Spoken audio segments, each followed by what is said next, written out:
اللهم صل على سيدنا ومولانا محمد وعلى آلہ وصحبہ وبارک وسلم۔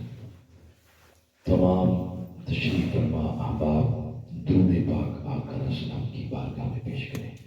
الصلاۃ والسلام علیک یا رسول اللہ وعلی آلک واصحابک یا سیدی یا رحمت للعالمین وخاتم النبیین وشفیع المذنبین وجد الحسن والحسین والحمد للہ رب العالمین۔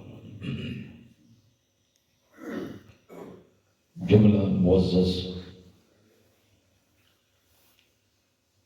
علماء کرام، حفاظ کرام اور قراء حضرات،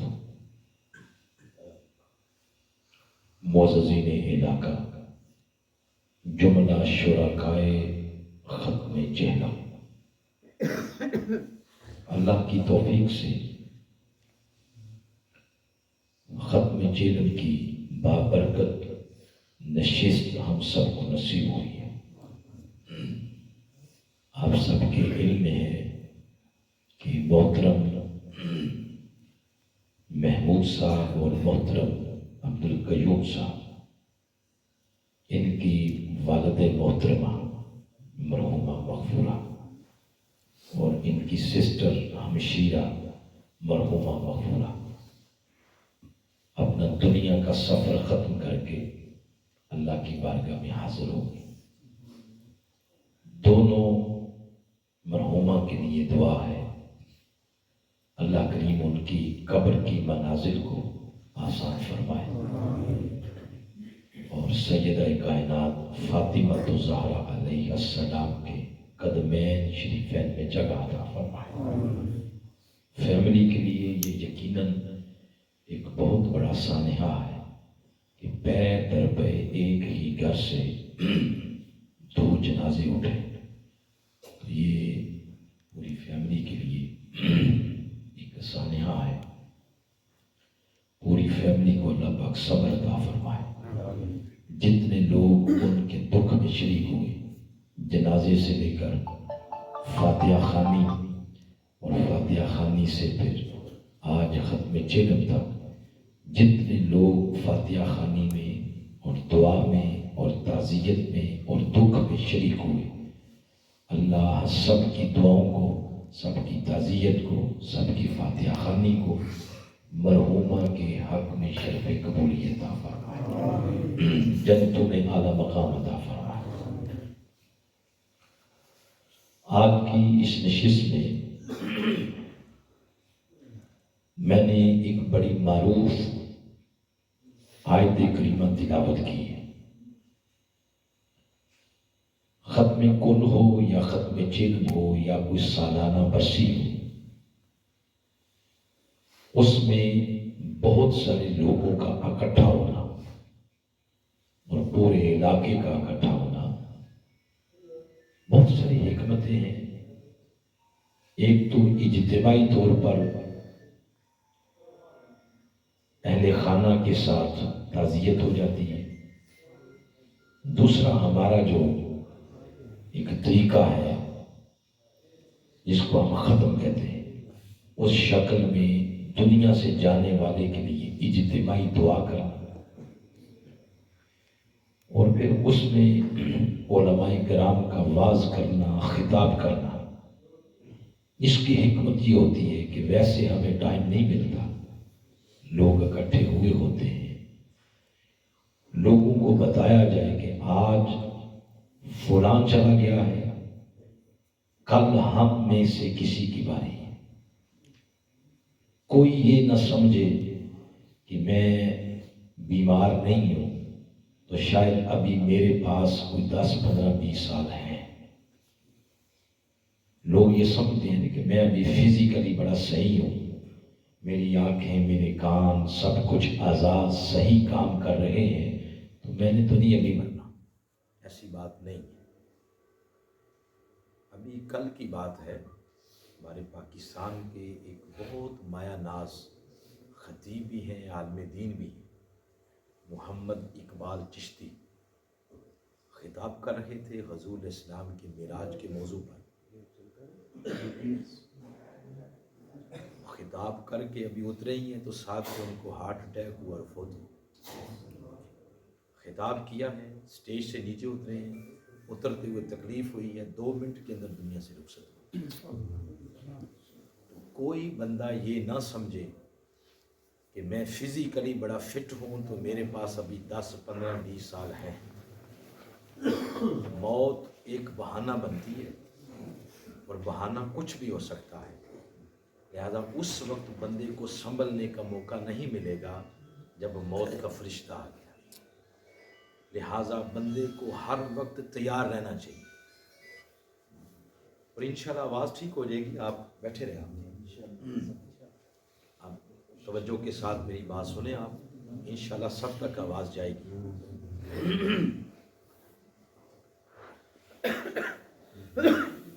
موت کی تیاری کیسے کرنی ہے، وہ کوئی خاص وظیفہ نہیں ہے کہ یہ وظیفہ 1.25 لاکھ مرتبہ پڑھیں تو موت کی تیاری ہو جائے گی.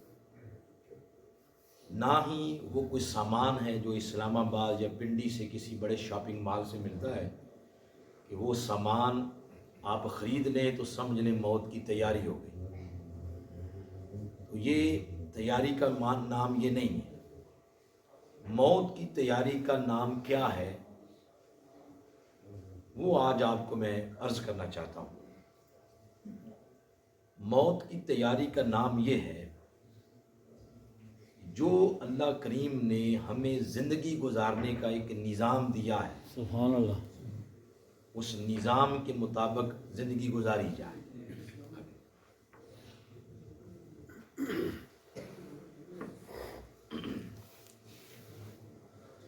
قبلہ پیر صاحب تشریف لائے ہیں، صمیم قلب سے خوش آمدید کہتے ہیں. قبلہ پیر صاحب کو صمیم قلب سے آج کی اس نشست میں خوش آمدید کہتے ہیں. میں یہ عرض کر رہا تھا کہ موت کی تیاری کا یہ مطلب قطعاً نہیں ہے کہ کوئی خاص قسم کا وظیفہ کرنا ہے یا کسی بڑے شاپنگ مال سے کوئی سامان خریدنا ہے. موت کی تیاری کا مطلب یہ ہے کہ اللہ کریم نے انسان کی ہدایت کے لیے اور رہنمائی کے لیے جو نظام بھیجا، جو دین دیا، اس نظام اور دین کے مطابق اپنی کل زندگی کو بسر کیا جائے.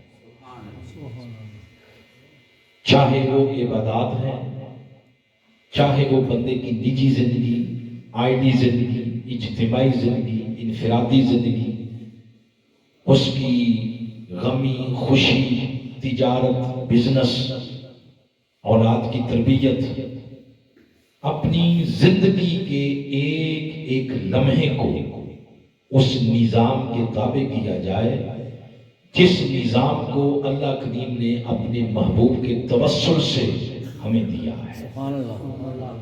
تو موت کی تیاری ہے. اس نظام کا نام ہے اسلام. بولے کیا نام ہے؟ اسلام. جیسے خود فرمایا اللہ پاک نے ان الدین عند اللہ الاسلام.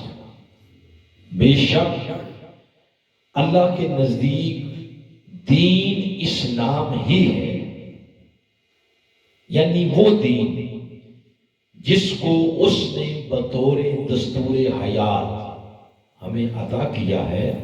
اس دین کا نام دین اسلام ہے. کوئی یہ نہ سمجھے کہ دین صرف داڑھی رکھنے، سر پہ ٹوپی رکھنے اور پنجگانہ نماز کا نام دین ہے تو باقی جو کچھ میں کرتا رہوں اس کا دین کے ساتھ کوئی تعلق نہیں.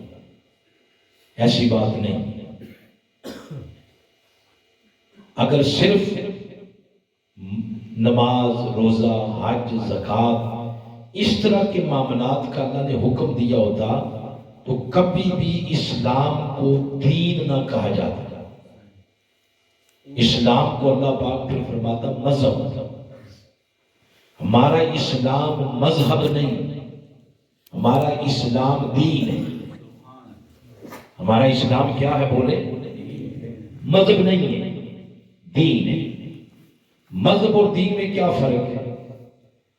مذہب صرف عبادتوں کے مجموعے کا نام ہے، نماز، روزہ، ختم، درود، اوراد، وظائف، داڑھی، وضاقتہ، یہ سارا کچھ اگر مینج کر لیا جائے تو اس کو مذہب کہتے ہیں۔ اور دین کیسے کہتے ہیں؟ دین کہتے ہیں کہ آپ کی زندگی کا ایک ایک گوشہ، آپ کی تجارت، دکانداری، بزنس، آپ کا جاب ہے، ملازمت ہے، شادی، آپ کی غمی، خوشی، اجتماعی زندگی، عائلی زندگی، ایک ایک چیز کو اللہ کی دی ہوئی ہدایت کے تابع کر دیا جائے تو اس ہدایت کو پھر دین کہتے ہیں۔ سبحان اللہ۔ اوورآل تو دین کے بے شمار گوشے بنتے ہیں، لیکن اس کی میجر تقسیم کی جائے، میجر تقسیم کی جائے تو دین دو چیزوں پر مشتمل ہے۔ دین دو حصوں کا نام، ایک حقوق اللہ اور دوسرا حقوق العباد۔ یہ دین دو ان چیزوں پر مشتمل ہے، ایک حقوق اللہ اور دوسرا کیا بولے؟ حقوق العباد۔ ان دونوں چیزوں کو ذکر اللہ پاک نے قرآن حکیم کے آخری پارے میں کیا۔ کبھی آپ سورۃ الماعون پڑھیں، اس سورہ کے اندر اللہ کریم نے دونوں چیزوں کو یوں بیان کیا، یوں ارشاد فرمایا، بسم اللہ الرحمن الرحیم، ارأیت الذی یکذب بالدین، اے میرے محبوب کیا آپ ایسے شخص کو جانتے ہیں جو دعویٰ تو یہ کرتا ہے میں دیندار ہوں، لیکن اس کا عمل دینداروں والا نہیں، وہ اپنے عمل سے دین کو جھٹلا رہا ہے۔ اے میرے حبیب، جو شخص اپنے عمل سے دین کا انکار کرے اس کے ماتھے پہ نہیں لکھا ہوگا یہ بندہ دین کا منکر ہے، اس کی 5 علامتیں ہوں گی جن سے وہ بندہ پیشانا جائے گا یہ بندہ کہتا اپنے آپ کو دیندار ہے لیکن عمل اس کا دین کی تکذیب کر رہا ہے، عمل اس کا دین کا انکار کر رہا ہے۔ وہ 5 علامتیں کیا ہیں؟ پہلی علامت یوں بیان فرمائی، ارشاد فرمایا فَذَلِكَ الَّذِي يَدُعُ الْيَتِيمَ، وہ یتیم کے سر پر دست شفقت نہیں رکھتا ہوگا، اور سر پر دست شفقت رکھنے کا یہ قطعاً معنی نہیں ہے کہ سر پہ دست شفقت رکھ لیں باقی زمین ساری اس کی ہڑپ کر جائے، اس کا معنی یہ نہیں ہے۔ معنی یہ ہے فَذَلِكَ الَّذِي يَدُعُ الْيَتِيمَ کہ وہ یتیم کی ضروریات پوری نہیں کرتا ہوگا، اس کی حاجات کو رد کرتا ہوگا، اس کے حقوق پورے نہیں کرتا ہوگا، تو یہ پہلی علامت اس بدبخت کی ہے جو دین کا منکر ہے۔ پھر دوسرے نمبر پر ارشاد فرمایا وَلَا يَحُضُّ عَلَىٰ طَعَامِ الْمِسْكِينِ، معاشرے کے ماڑے لوگ، غریب لوگ، مسکین لوگ، ان کو کھانا کھلانے کی رغبت نہیں دلاتا ہوگا، یعنی معاشرے کے بدحال لوگ جو 2 وقت کی روٹی کے لقمے کے لیے ترستے ہیں ان کو ان کی بدحالی سے نکالنے کے لیے کوشش نہیں کرتا ہوگا، یہ علامت بھی اس کی ہے جو دین کا منکر ہے۔ کتنی علامتیں ہوگی؟ 2۔ تیسری علامت فرمایا فویل، تباہی، بربادی، خرابی، بد نصیبی للمصلین، نمازیوں کے لیے۔ بے نمازی نہیں کہا ابھی، بے نمازیوں کے ساتھ وہ جو سلوک کرے گا سو کرے گا، ابھی تو بات نمازیوں کی ہو رہی ہے۔ کون سے نمازی؟ فرمایا الذین، وہ نمازی جو ہم عن صلاتہم ساہون، جو اپنی نماز کی روح سے بے خبر ہے. یہ تیسری علامت ہے. چوتھی علامت فرمایا الذین هم یراؤون، جس بندے کے ہر عمل کے اندر ریاکاری، تصنع ہے، بناوٹ ہے، فرمایا یہ علامت بھی اس کی ہے جو دین کا منکر ہے. اور پانچویں اور آخری علامت فرمایا یمنعون الماعون، گھروں کے اندر چھوٹی چھوٹی برتنے والی چیزیں. کھانا پکانے لگے تو پڑوسی سے آٹا مانگ لیا، پڑوسی سے چینی مانگ رہا ہے، آئل مانگ رہا ہے. مہمان گھر میں آگے بستر نہیں ہے وہ مانگ رہی ہے. یہ چھوٹی چھوٹی برتنے کی چیزیں ہیں. مانگنے سے جو کسی کو نہ دے، یہ علامت بھی اس بدبخت کی ہے جو دین کا انکار کرتا ہے. یہاں یہ سورہ مکمل ہو گئی. اب اس پوری سورہ کا ریزلٹ نکالے، نتیجہ نکالے کہ پھر اس کا نتیجہ کیا نکلا. نتیجہ یہ نکلا ہے دین کے منکر کی 5 علامتیں بیان ہوئی. ان 5 علامتوں میں سے ایک علامت کا تعلق حقوق اللہ سے. وہ جو نماز والی بات کی ہے تو نماز کس کے لیے پڑھی جاتی ہے؟ اللہ کے لیے. تو اس ایک بات کا تعلق ہے حقوق اللہ سے. باقی 4 علامتوں کا تعلق حقوق العباد کے ساتھ ہے.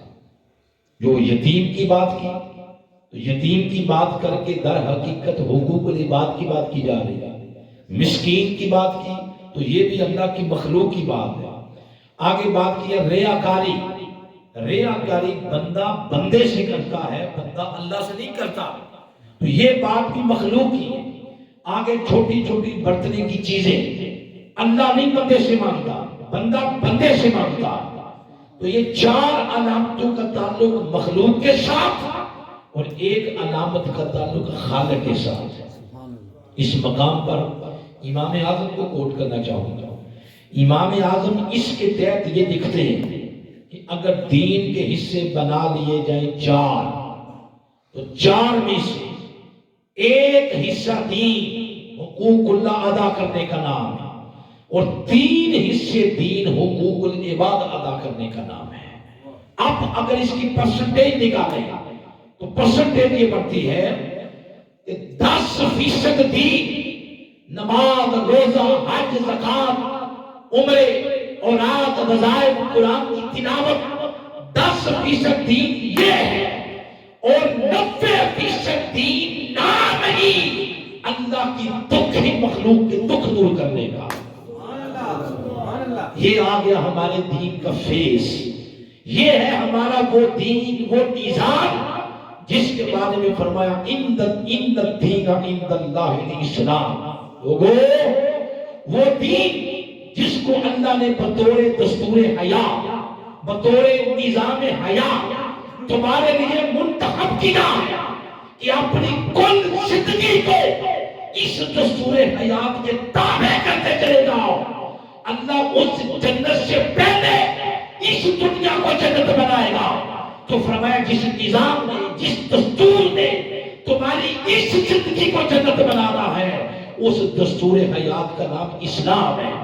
اسلام 10% اللہ کے حقوق ادا کرنے کا نام ہے اور 90% مشکلات میں پھنسی ہوئی مخلوق کی مشکلات دور کرنے کا نام ہے. یہ ہے دین مصطفیٰ. اس کو اگر سمپل ہو سکتا ہے سادہ ایکو کا جی تو یہ مقام میں نے آپ کو سنایا ہے قرآن حکیم کے آخری پارے سے. یہی مقام اگر سورہ بقرہ سے آپ پڑھیں، سورہ نمبر 177 سورہ نمبر 2 آیت نمبر 177، یہی بات ایک اور انداز سے فرمایا آؤ جس طرح ہم نے بدل دیے ہیں دین کا تصور بدل گیا، اسی طرح ہم نے ہر شے کا تصور بدل دیا. اللہ فرما رہا اب آؤ میں تمہیں بتاؤں نیکی کیا. بولے کیا فرمایا جا رہا ہے؟ نیکی کیا؟ فرمایا لیس البر ان تولوا وجوہکم قبل المشرق والمغرب. لوگوں نیکی یہ نہیں ہے کہ منہ مشرق اور مغرب کی طرف کر لو. نیکی شرطوں کی محتاج نہیں ہے. نیکی کیا ہے؟ فرمایا وَلَكِنَّ الْبِرَّ مَنْ آمَنَ بِاللَّهِ وَالْيَوْمِ الْآخِرِ وَالْمَلَائِكَةِ وَالْكِتَابِ وَالنَّبِيِّينَ. ان چیزوں پر پہلے ایمان لانا ضروری ہے. ایمان لانے کے بعد نیکی کا وجود یہاں سے تشکیل پاتا ہے. کہاں سے؟ فرمایا وَآتَ الْمَالَ عَلَىٰ حُبِّهِ ذَوِي الْقُرْبَىٰ وَالْيَتَامَىٰ وَالْمَسَاكِينِ وَابْنَ السَّبِيلِ وَالسَّائِلِينَ وَفِي الرِّقَابِ. ایمان لانے کے بعد اپنا مال، اپنی جان اور جو توانائیاں اللہ نے دی ہیں وہ ساری توانائیاں اللہ کی دکھی مخلوق کے دکھ دور کرنے کے لیے صرف کر دی جائے تو فرمایا سمجھ لو تم نیکی کے راستے پہ چل پڑے. یہ نیکی. اور جن طبقات کے بطور خاص نام لیے وہ فرمایا ایک ذوی القربیٰ رشتہ دار ہیں قریبی، دوسرا یتیم مسکین، پھر مسافر ہیں، پھر سائل ہیں اور پھر غلام. پہلا نام رشتہ داروں کا لیا ہے. کن کا لیا بولے؟ رشتہ داروں کا پہلا نام لیا. یہ وہ رشتہ دار ہیں جن کے بارے میں ہم طنزاً یہ لفظ بولتے ہیں شریک، یعنی فلاں ہمارا شریک ہے. تو یہ لفظ طنزاً بولتے ہیں. اللہ پاک نے کیا کیا ہے؟ اللہ پاک نے تو جب نیکی کی بات کی تو آپ کی نیکی کا سب سے پہلا حقدار جو طبقہ ہے اس کا نام قریبی رشتہ دار ہے. اگر کوئی بندہ اس کی سخاوت کی بوریاں دوسرے ملک جا کے کھلتی ہیں، اس کے چاچے مامے تائیں خالائیں پھوپھیاں کزن برادری ساری بھوکی ہے، روٹی کے ایک لقمے کے لیے ترس رہی ہے، مگر اس کی سخاوت کی بوریاں کسی دوسرے ملک میں جا کے کھلتی ہیں تو اس کی سخاوت اس کے منہ کے اوپر دے ماری جائے گی کہ تیرے اپنے قریبی رشتہ داروں کا یہ حال تھا، تیری سخاوت کے باہر چرچے تھے، تیری سخاوت کو میں نے کیا کرنا. تو آپ جو بات بتانا مقصود یہ ہے، اس آیت کریمہ میں بھی اللہ پاک نے نیکی کی جب ڈیفینیشن قرآن کی روشنی میں کی تو یوں کی ہے کہ مخلوق کے ساتھ اگر کسی کا بیہیویئر درست ہو جائے تو فرمایا سمجھ لو نیکی کے راستے پہ چل پڑے ہو. یہی بات ایک اور مقام سے سنانا چاہتا ہوں. کبھی قرآن حکیم کی سورہ ہے سورۃ الحاقہ، 69 نمبر سورہ، اس کو آپ پڑھیں. اس میں اللہ کریم نے جنت اور دوزخ کے دو مناظر بیان کیے، ایک جنتیوں کا ایک دوزخیوں کا. تو میں آپ کو جو سنانا چاہتا ہوں وہ دوزخیوں کا ہے. اس میں اللہ کریم نے بات یوں ارشاد فرمائی سورۃ الحاقہ کے اندر. فرمایا روز قیامت کچھ لوگ ایسے ہوں گے جن کو ان کا نام اعمال وَأَمَّا مَنْ أُوتِيَ كِتَابَهُ بِشِمَالِهِ، ان کو ان کا نام اعمال بائیں ہاتھ میں دیا جائے گا. اور بائیں ہاتھ میں نام اعمال یا ریزلٹ کارڈ اگر روز قیامت رب نے پکڑا دیا تو مطلب یہ ہوگا تم فیل ہو گئے ہو دنیا کے امتحان میں.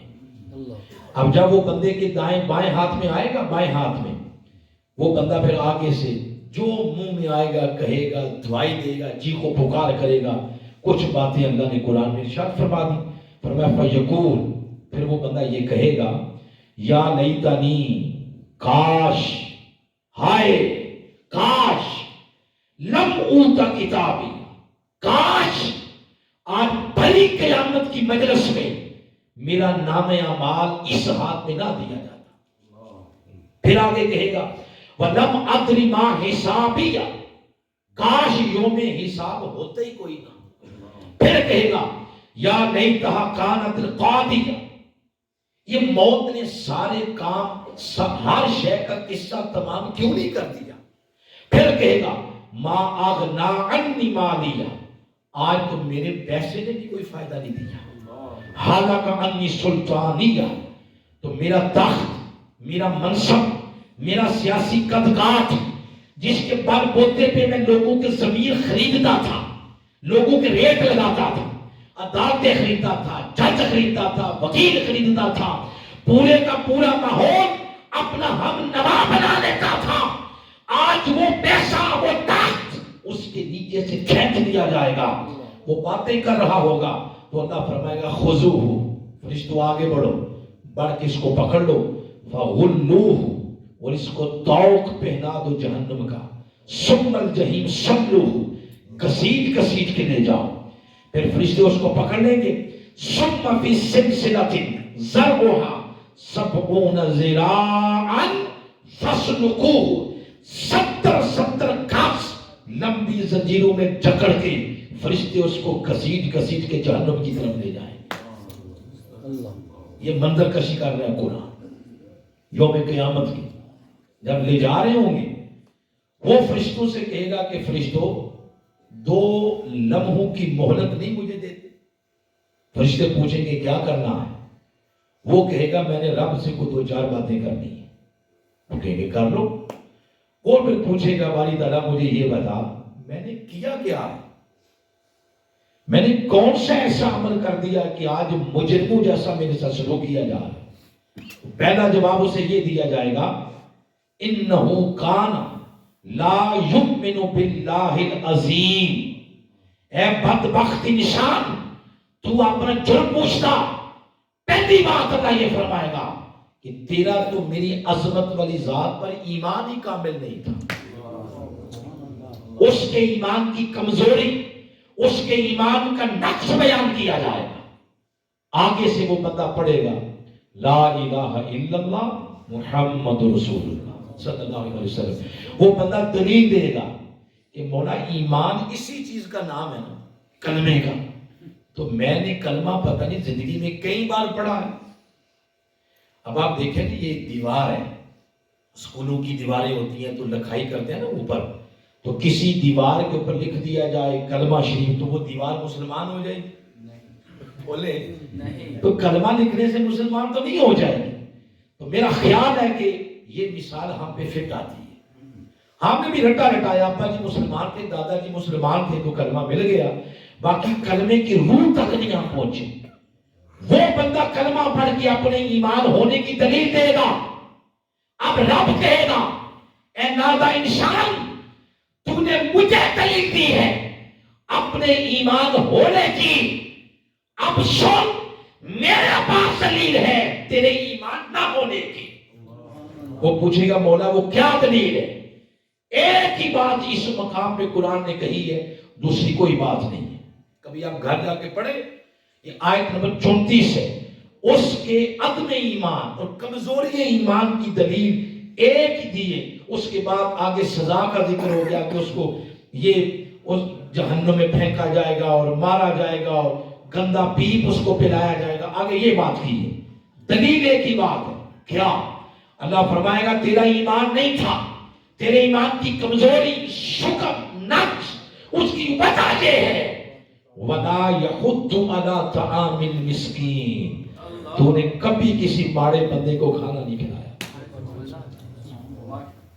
تو نے کبھی کسی بدحال لوگ جو ضروریات زندگی کے لیے ترس گئے، جو ایک ایک روٹی کے لقمے کے لیے ترس گئے، ماڑے لوگ جو اپنے اسکول جاتے بچوں کی فیس افورڈ نہیں کر سکتے، جو آٹے کے لیے ترس گئے، بنیادی ضروریات جن کے ساتھ انسان کی زندگی مشروط ہے، اس کے بچے ایجوکیشن سے محروم ہیں، اس کے بچے معقول غذا سے محروم ہیں، ان لوگوں کے بارے میں تو نے نہ کوئی ایسی قانون سازی کی، نہ ایسی لیجسلیشن کی، نہ کسی ایسے تحرک کا حصہ بنا جس تحرک کا نتیجہ یہ نکلنا تھا کہ معاشرے میں ایک خوشحالی آنی تھی، اوپر سے لے کے گراس روٹ لیول تک، چاہے وہ اجتماعی کاوش، انفرادی کاوش، وہ کی ہی سرے سے نہیں کی گئی جس سے عام غریب کو فائدہ پہنچے۔ فرمایا اس ایک شے کو علامت بنا کے کمزوری ایمان کی، عدم ایمان کی، اس بدبخت کو اٹھا کے جہنم میں پھینک دیا جائے۔ تو میں جو بات بتانا یہ چاہتا ہوں کہ پورے کے پورے دین کا خلاصہ یہ ہے، 10% دین حقوق اللہ کا نام ہے اور 90% دین نام ہی حقوق العباد کا ہے۔ پاکستان آج جو کریش ہو گیا ہے اور یہ دیوالیہ ہو گیا ہے، یہ اس وجہ سے تو نہیں ہوا کہ ہم عبادت نہیں کرتے، مسجدیں آج پہلے سے زیادہ بنی ہوئی ہیں، حاجیوں کی تعداد آج پہلے سے زیادہ ہے، نمازیوں کی تعداد آج پہلے سے زیادہ ہے، حفاظ کرام کی تعداد آج پہلے سے زیادہ ہے۔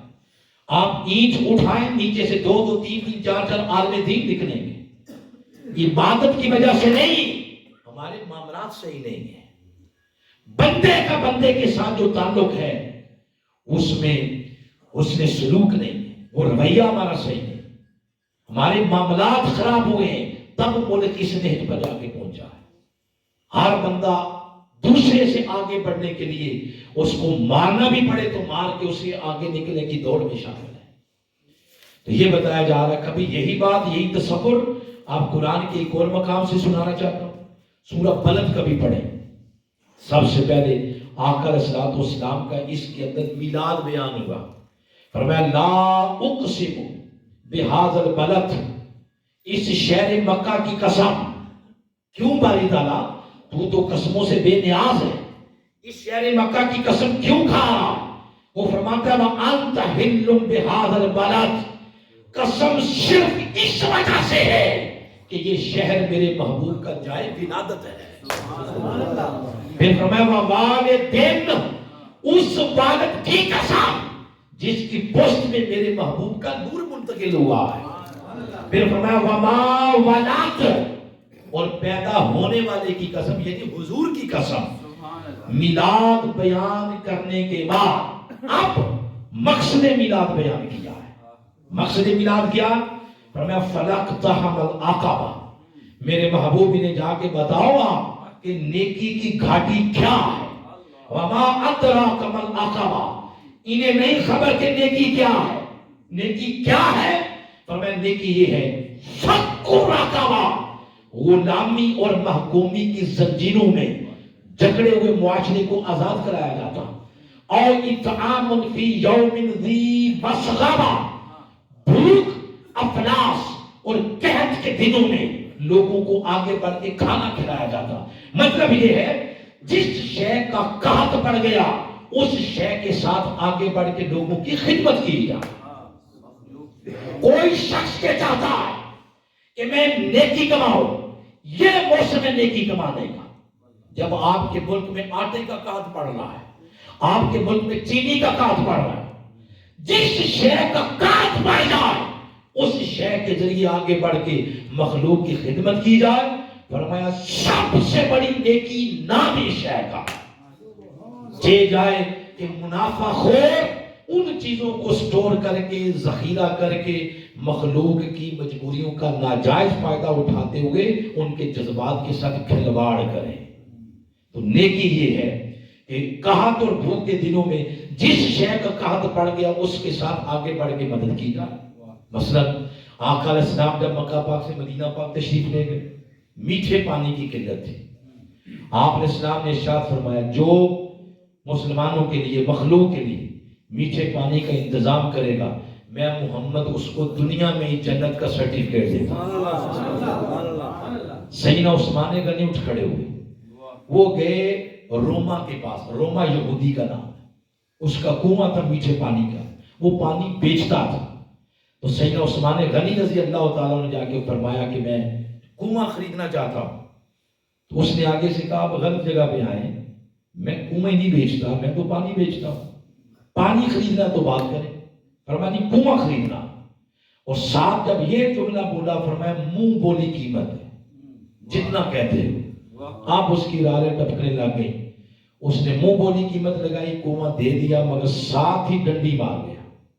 اس نے کہا کہ آدھا آپ کا آدھا میرا۔ تو پھر آپ نے فرمایا ٹھیک ہے میں حضور علیہ السلام سے مشاورت کر کے بتاتا ہوں۔ جب آپ علیہ السلام کو جا کے خبر دی تو حضور تو نبض شناس تھے نا، آپ جانتے تھے۔ آپ نے فرمایا سودا قبول ہے، جا کے اسے بتاؤ سودا قبول ہے، قبول کر لیا۔ فرمایا ایک دن عثمان غنی بھرا کرے گا، ایک دن وہ روما۔ تو جس دن عثمان کی باری ہوگی اس دن اپنا ہو یا پرایا، کسی نے کلمہ پڑھا یا نہیں پڑھا، ہر شخص اس دن پانی قیمتاً نہیں بلکہ فری بھر کے دے گا۔ اب کیا ہوا، جس دن سیدنا عثمان غنی کی باری ہوتی اس دن پانی لوگ فری بھر کے لے جاتے، دوسرے دن کوئی بندہ آتا ہی کوئی نہ۔ 5-6 دن بعد وہ بندہ آ گیا، اس نے کہا میں تو ادھر چوکیدار بن کے رہ گیا ہوں، تو تھوڑے سے پیسے دیں تو جو باقی رائٹس ہیں وہ بھی لے لیں. پورا کنواں خرید لیا. اب جو بات اگلی بتانا چاہتا ہوں دلچسپ وہ یہ کہ سیدنا عثمان غنی نے وہاں جاگیر خریدی, ارد گرد جتنی زمین تھی خرید لی, باغ لگایا. وہ کنواں پھر حضرت عثمان غنی کے نام پہ مشہور ہو گیا. آج بھی وہ کنواں ہے, اس کو پیر عثمان کہتے ہیں. میں نے دیکھا زیارت کی, پیر صاحب جاتے ہیں تشریف لے جاتے ہیں, انہوں نے بھی زیارت کی ہوگی یقیناً. آج اس باغ کی کھجور سب سے مہنگی کھجور ہے مدینہ پاک میں, پہلے تو ملتی کوئی نہیں. پھر اس کنویں کو, اس باغ کو جتنا پانی دیا جاتا وہ سارا اس کنویں کا. اس کنویں اور باغ کا جو بل آتا ہے بجلی کا, وہ آج بھی سیدنا عثمان غنی کے نام پہ آتا ہے. اس باغ کی جو کمائی ہے وہ حضرت عثمان غنی کے نام پہ بینک اکاؤنٹ ہے, اس میں جاتی ہے. 1400 سال پہلے ایک نیکی کی جس کا تعلق اللہ کی مخلوق کے ساتھ تھا, پیسے کی شکل میں بھی وہ سارا عثمان غنی کے اکاؤنٹ میں آ رہا ہے, اور اجر اور ثواب کے طور پر بھی حضرت عثمان غنی کے اکاؤنٹ میں آ رہا ہے. لوگوں اس کی ضرورت آج کرنے کی, لوگوں کے لیے سہولیات پرووائڈ کی جائے. اور آپ جس جگہ بیٹھے ہیں, خیری مورت اس جگہ کا نام ہے, آپ بالکل ایک مزار کے قرب پہ بیٹھے ہیں, اس کے پہلو میں بیٹھے ہیں, خیری مورت آستانہ عالیہ کے قریب بیٹھے ہیں. یہ جو اولیاء اکرام ہے نا, اولیاء لفظ بولے ذرا, اولیاء بولے, یہ ولی کی جمع ہے. ولی کا معنی ہے دوست. کیا معنی ولی کا؟ دوست. مطلب یہ ولی اللہ, اللہ کا دوست. اللہ بندے کو اپنا دوست بناتا کب ہے؟ بندے کو اللہ کی دوستی کا جو کرائٹیریا دیا گیا وہ کیا ہے؟ آپ کسی آستانے میں چلے جائیں, آپ خیری مورت چلے جائیں, آپ جہاں بھی چلے جائیں, جس آستانے میں جائیں گے وہاں کے سجادہ نشین, وہاں کے خدمت گزار, وہاں کے جتنے خدمت رضاکار ہیں, آپ آستانے پہ جائیں, کھانے کا وقت ہو یا نہ ہو, جانے والے کے لیے دسترخوان کھل جاتے ہیں, دسترخوان بچھا دیے جاتے ہیں.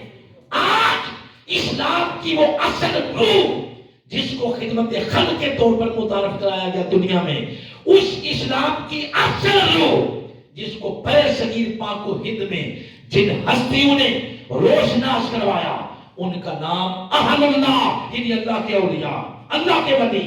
مزارات ہیں, آستانے, کھانے کا ٹائم ہو یا نہ ہو, جب آپ جائیں آپ کے لیے دسترخوان کھل جاتے ہیں. محبت, پیار, الفت جتنی اولیاء کے آستانے پہ ملتی ہے اتنی کہیں بھی نہیں ملتی.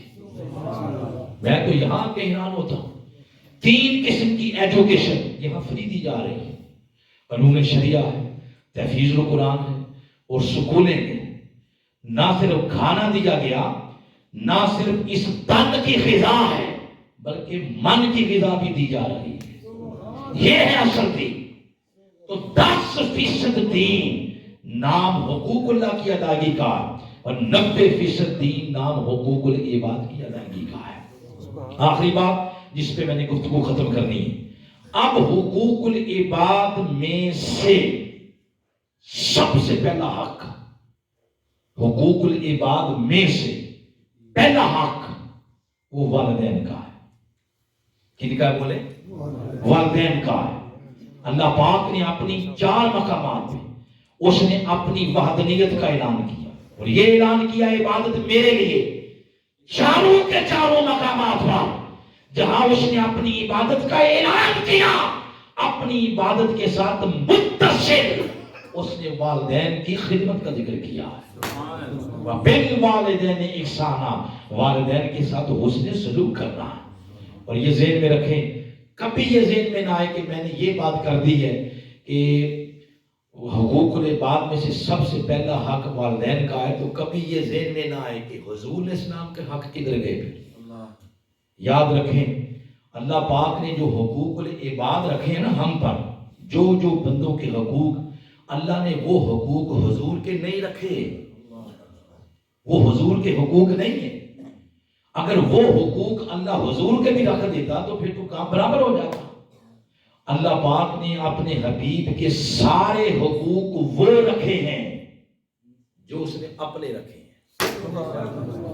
جو حق اس نے اپنا رکھا، اس نے کہا میرے ساتھ محبت کرو، میرے ساتھ عشق کرو، میری فرما برداری کرو، میری اتباع کرو۔ جو حق اس نے اپنا رکھا، سارے حقوق اٹھا کے اس نے محبوب کے پلڑے میں ڈال دیے۔ فرمایا ان کے ساتھ محبت، میرے ساتھ محبت، ان کی فرما برداری میری فرما برداری، ان کی اتباع میری اتباع، حتیٰ کہ کسی نے ان کی نافرمانی کی، سمجھ لو اس نے اللہ کی نافرمانی کی۔ تو مخلوق میں سے سب سے پہلا حق وہ ماں اور باپ کا ہے۔